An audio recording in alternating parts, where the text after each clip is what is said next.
ക്രിസ്തുവിൻ്റെ പീഡാനുഭവത്തോട് നമ്മൾ മനസ്സായി യോജിച്ച് ജീവിതം കൊണ്ട് അതിനകത്ത് നിക്ഷേപിച്ച് കഴിയുമ്പോൾ ജീവിതത്തിന് കിട്ടുന്ന ഒരു ക്രിസ്തു വസിക്കുന്ന ഒരു സ്വാഭാവിക ശക്തി കിട്ടും. അപ്പോൾ പലരും സാക്ഷ്യം പറയുമ്പോൾ എന്താ പറയണത്, എൻ്റെ ഉള്ളിൽ നിന്നുകൊണ്ട് കർത്താവ് പറഞ്ഞു, അല്ലെങ്കിൽ സഞ്ചാരി മാതാവ് പറഞ്ഞു എന്ന് പറയും. അപ്പോൾ ആ സിറ്റുവേഷനെ ഹാൻഡിൽ ചെയ്യണവർ ഒറ്റയ്ക്കായിരിക്കും, വേറെ രാജ്യത്തായിരിക്കും, പക്ഷേ ദൈവം അവരുടെ കൂടെ ഉണ്ട്. ആ സിറ്റുവേഷൻ അവർ അധികാരത്തോടെ തന്നെ കൈകാര്യം ചെയ്യും.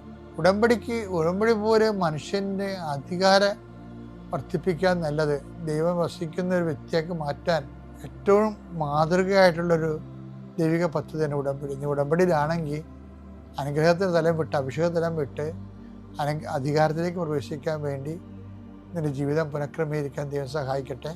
പിതാവിൻ്റെയും പുത്രൻ്റെയും പരിശുദ്ധാത്മാവിൻ്റെയും നാമം.